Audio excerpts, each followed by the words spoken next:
welcome to the Deep Dive. Today, we're really getting into a book that's resonated with so many people. It asks us to look at our fears, maybe step outside our comfort zones a little. That's right. We're talking about Shonda Rhimes' Year of Yes. Exactly. And we've gone through a really detailed summary, pulled out what we think are the absolute core ideas, the really impactful stuff. Yeah, the nuggets you need to know. So get ready, because we're going to explore how just one comment, kind of an off-the-cuff remark almost, completely changed things for one of Hollywood's biggest names, pushing her to face things that genuinely scared her. It's a story about saying yes, obviously, but also, finding yourself, empowerment. Definitely. And our goal here is to unpack that journey. Shonda Rhimes, the force behind massive shows, Grey's Anatomy, Scandal. Huge. Yeah, huge. And we'll look at how she went from being, she called herself an introvert who found comfort in saying no, to this really empowered public figure. We want to explore what saying yes actually did for her and maybe what it could mean for you listening. Okay, so let's unpack that start. Yeah. How does something like the Year of Yes even begin for someone already so successful? Well, it kicked off with this moment, Thanksgiving Day 2013. Seems almost ordinary, right? Yeah. Shonda's busy, life is full on, and then her sister Dolores says something, drops this little grenade, as Shonda put it. And the grenade was... Just 6 words, you never say yes to anything. Oof, that must have stung. Oh, absolutely. The impact was immediate. Shonda said she felt defensive at first, confused. Yeah, I can imagine. But she also admitted underneath it all, she wasn't totally fulfilled. She was happy-ish, she said. But there was this undercurrent of dissatisfaction. Happy-ish. That's a great word for it. Isn't it? And her sister added this other line that really cut deep. You're a single mother, but you are not a single mother. Meaning? Meaning she had this amazing support system, nannies, assistants. She wasn't struggling alone like many single parents. Ah, okay. So the limits were kind of self-imposed, despite the resources. Exactly. Yeah. Her sister saw she was saying no from a place of maybe fear or habit, not necessity. It's like that paradox of choice idea, isn't it? Right. Too many options leading to paralysis. Sort of. Or maybe just defaulting to no because it felt safer, even with all the support she had. It's fascinating because, from the outside, she had everything, huge success. But she actually described herself as feeling miserable deep down. Yeah, she even admitted that for some really prestigious events like the Kennedy Center Honors, where she ended up sitting with President Obama totally unexpectedly, Wow. If she'd actually been asked properly beforehand, she probably would have said no, just out of fear. That's incredible. It really makes you think, doesn't it? How often do external successes hide what's really going on inside? Rhimes' story is such a powerful example. Success doesn't automatically equal happiness or fulfillment. Not at all. Yep. It's a challenge, really, for all of us to look at our own lives. Are we saying no to things that might actually make us happier just because they feel scary or unfamiliar? So that comment from her sister was the wake-up call. It absolutely was. The turning point. Yeah. So on her next birthday, January 13th, she made this commitment. The Year of Yes. The Year of Yes. For 1 full year, she decided she'd say yes to everything that scares her. Everything. That's ambitious. Right. And her first big test came almost immediately. An invitation from the president of Dartmouth College, President Hanlon. To do what? Give the commencement speech. Something that utterly terrified her. Oh, wow. Straight into the deep end then. Pretty much. And public appearances, public speaking, that was one of her biggest fears. He talks about that a lot, right? The discomfort with live TV, even with someone like Oprah. Oh, yeah. Overwhelming anxiety, she called it. She even used that amazing comparison. Bambi's mother. Yeah. Like Bambi's mother at the sight of danger when the cameras rolled. It just captures that feeling of wanting to bolt. It does. And it wasn't just a little nervousness. For years, she turned down requests for things like Jimmy Kimmel Live. Consistently. Yeah. Because of that intense fear of public speaking, of maybe messing up live on air. Totally understandable, but also limiting, I suppose, in her position. Absolutely. And that's where you see this tension, right, between her personal, very real fear and the kind of expectations that come with being such a public figure. Her journey shows that just, forcing yourself to conform isn't really growth. But finding a way through it, maybe on her own terms, that was the key. So the Kimmel Show, she eventually said yes as part of the Year of Yes. She did, but, and this is crucial, with a condition. Okay. She insisted it had to be pre-recorded, not live. Ah, clever. So she said yes, but managed the fear. Exactly. It wasn't backing down. It was strategic, an act of asserting her own needs within the yes. And it worked. Yeah, she said it turned out to be a successful and humorous episode. And her takeaway was huge. That feeling of, I did it. I said yes to something that terrified me, and then I did it, and I didn't die. Huh, that's brilliant. And I didn't die. The ultimate relief. Right. She felt like she was building my own damn chocolate factory, Yeah. taking control, making the rules for her own success. Love that. Okay, so back to the Dartmouth speech. Mm-hmm. She said yes, but how did she handle the preparation? Well, initially she wrote something safe, predictable, Okay. but she realized it felt wrong. Disingenuous, she said, lacking her own truth. So apparently on the plane ride there, she just scrapped it. Wow, last minute change. Total rewrite. She decided to go for something much more personal, more authentic. And that led to... That led to this really powerful message, actually, one of her core takeaways. Ditch the dream, be a doer. Explain that. Ditch the dream. Yeah, like ditch the dream of perfection, especially the dream of doing it all, balancing everything perfectly. She said, quite bluntly, anyone who tells you they are doing it all perfectly is a liar. Ooh, refreshing honesty. Very, especially for working parents. Her point was, stop dreaming about this impossible ideal and just do. Take action, even imperfect action. Except that good enough is sometimes, well, good enough. That's such a relatable message. Yeah. And she also got personal about motherhood, didn't she? Tackled the mommy war. She did, really candidly. Admitted her own feelings of inadequacy sometimes, the huge pressure, particularly on working mom. Yeah, that pressure is intense.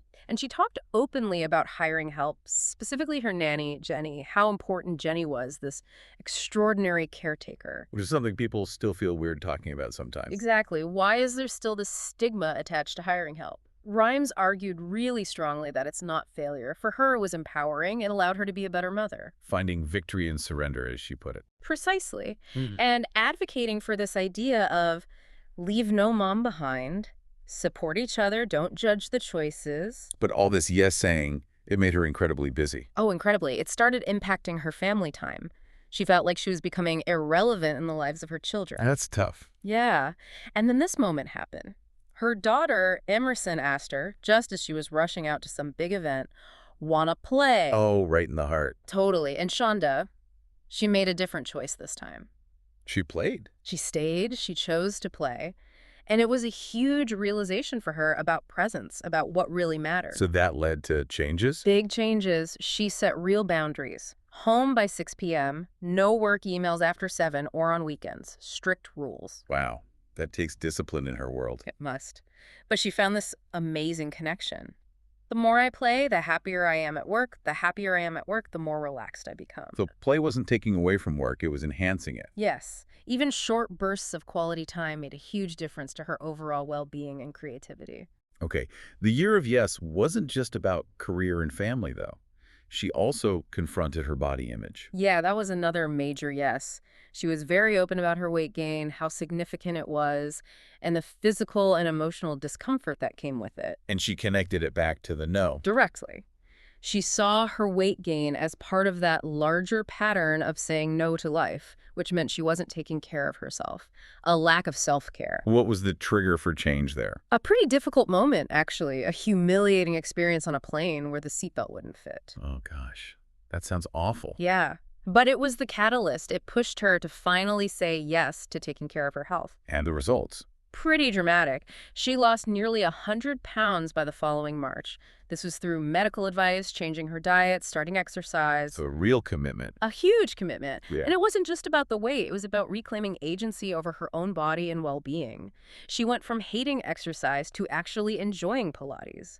She realized it was okay to want to be seen, to feel good in her skin. It's like self-care became part of the yes. Absolutely. Self-love as an active choice, not just a passive feeling. So a year into this whole experiment, she's getting this big award, the Sherry Lansing Award from The Hollywood Reporter. Right. A major honor. But she felt conflicted about it. Yeah, she was skeptical about deserving it. She felt her success had come relatively easily compared to the women pioneers before her, the ones who really had to fight for every opportunity. Imposter syndrome, maybe? Perhaps, but she reframed it in a really interesting way in her acceptance. She talked about it not just being her award. How so? She saw it as representing a collective effort. honoring all the women who came before her and worked alongside her. She even called it her trophy for participation. A trophy for participation. Yeah. That's unusual for a major award speech. Isn't it? But it was her way of acknowledging the shoulder she stood on, the progress made by women in the industry collectively. It was less about her individual brilliance and more about shared achievement. That's quite profound. And ties into another observation she made, right? About women and compliments. Yes. She noticed how often successful women, herself included, struggled to just accept a compliment, to own their achievements. Deflecting, downplaying. Yeah, that's common. So she made another conscious decision. Just say, thank you, with a confident smile. Embrace what she called badassery. Bagassery. Love it. What does she mean by that? It's not arrogance. It's about knowing, accepting, and celebrating one's accomplishments and gifts with confidence. Actively practicing self-affirmation. Pushing back against that instinct to minimize yourself. Right. Owning you're awesome. Pretty much. So the official year of yes ends. What happens then? Does she just go back to normal? Well, that's the thing. Around 2015, she had this big realization. The year felt incomplete, like it wasn't just a project. It needed to be more. Yeah. She realized saying yes wasn't just life-changing, it was life-saving. She actually said that her old habit of saying no felt like her own slow form of suicide. Wow, that's intense. It is. But it shows how fundamental the shift was. She felt she couldn't go back. Saying yes wasn't a one-year challenge anymore. It became a way of life. A lifelong commitment to facing challenges, embracing life fully. Saying yes is courage. Saying yes is the sun. Saying yes is life.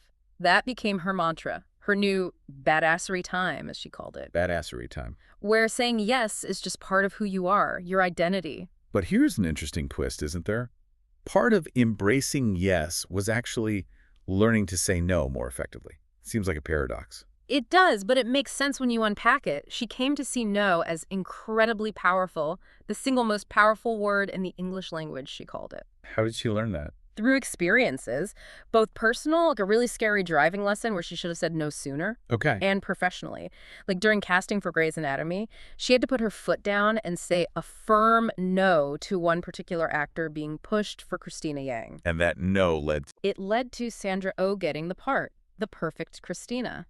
So that no was crucial for the show's success. So no isn't always negative, it's about boundaries. Exactly. Learning that no is a complete sentence. That realization was liberating for her. It helped her set boundaries, figure out who her tree friends were, have those difficult but necessary conversations. It brought peace, ironically. Right. Saying no to the wrong things allows you to say yes to the right things. Precisely. Around this time, she also got another award, right? The Ally for Equality Award. Yes, from the Human Rights Campaign. A really significant one. Again, she was very candid in her speech. Very. She admitted that she found it easy to advocate fiercely for LGBTQ characters in her shows, to fight for their stories. But fighting for herself, self-advocacy in her own life, that was much, much harder. That vulnerability is powerful. It really is. And her message in that speech was simple but profound. You are not alone. You are seen. I am with you. And she talked about diversity in a specific way, didn't she? Normalizing it. Yeah, that's key to her approach. It wasn't about making a big deal out of diversity hires or storylines.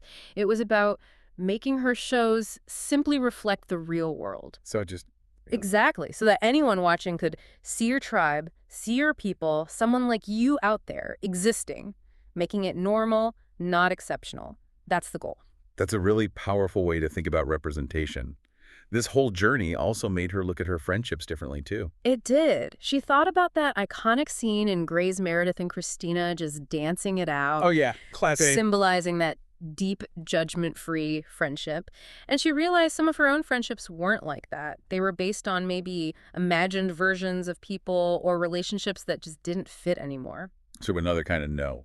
Letting go of friendships that weren't serving her. Pretty much. It led her to focus on genuine friendships, the ones that encouraged her to be better, that felt authentic. And Christina's famous line to Meredith resonated with her personally. Hugely.